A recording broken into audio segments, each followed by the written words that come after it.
दोस्तों जब paper pass में आता है तो आपके मन में एक चीज आती है कि काश मुझे थोड़ा सा और समय मिल जाता तो मैं और अच्छे से पढ़ पाता और 100% इस एग्जाम को निकाल लेता। लेकिन जैसे ही आपको समय मिलता है तब आप पढ़ना छोड़ देते हो। ये बहुत ही खराब आदत है। आप सभी लोग जानते हो कि आर ओ एग्जाम के लिए कमेटी बना दी गई है और कमेटी उस चीज पर एनालिसिस कर रही है कि एग्जाम को कितनी शिफ्टों में करवाया जाए, एक शिफ्ट में, दो शिफ्ट में या तीन शिफ्ट में, और इसको कब करवाया जाए। तो यहाँ पर सीधा सा मतलब है कमेटी जब तक आंसर देगी, किसी चीज की कमेटी बना दी गई इसका मतलब साफ है कि आपको 2 से 3 महीना तो मिलना तय है।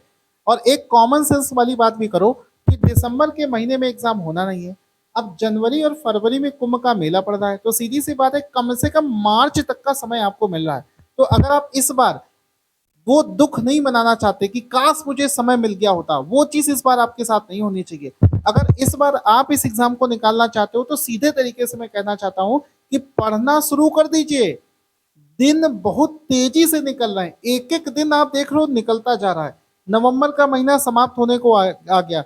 दिसंबर और जनवरी में आप सर्दियां मनाने लगोगे, सर्दी में समय निकल जाएगा, पता नहीं चलेगा कि कितनी जल्दी समय निकल गया। इस वजह से प्लानिंग बनाओ और स्ट्रिक्टनेस मतलब बहुत एग्रेसिव अप्रोच के साथ पढ़ना पड़ेगा। ऐसा नहीं कि स्लो मोशन में पढ़ रहे हैं, उससे भी काम नहीं चलेगा। एक शेड्यूल बनाओ, एग्रेसिव मोड में पढ़ना शुरू करो। एक और चीज आपको बता दें कि जैसे आप पहले जो पढ़ने का तरीका था वो तरीका भी आपको चेंज करना पड़ेगा क्योंकि अब आपको समय मिल गया है।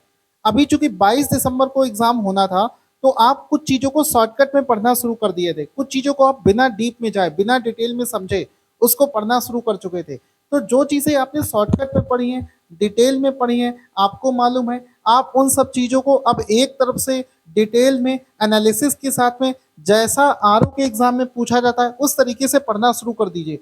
आप जैसा कि देख सकते हो 11 फरवरी को ये पेपर हुआ था और इस पेपर को उठाकर अपने सामने रखिए और इस पेपर को बार बार देखते रहिए। आपको ये चीज समझ में आ जाएगी कि किस लेवल के क्वेश्चंस एग्जाम में पूछे जाते हैं। ठीक है। अगर आप टेस्ट सीरीज लगाना शुरू कर दिया था तो टेस्ट सीरीज लगाना अभी बंद कर दो। हफ्ते में 20 दिन में कभी कभार एक टेस्ट लगा लो, वो ठीक है। अभी आप कोशिश करो कि आप सिलेबस को पूरा करो। अगर सिलेबस आपने सही से पढ़कर पूरा खत्म कर लिया एक तरफ से तो आपका आधे से ज्यादा काम तो ऐसा ही हो गया। और कोशिश करो कि जैसा कि हमने आर के बैच में पढ़ा रखा है अगर उसको फॉलो कर लोगे तुम्हें कहीं भटकने की जरूरत ही नहीं पड़ेगी।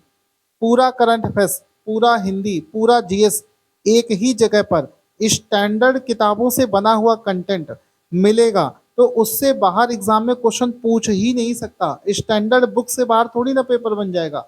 पिछले बार भी ज्यादातर क्वेश्चन हमारे बैच से डायरेक्ट फंसे थे, इस बार भी फंसेंगे।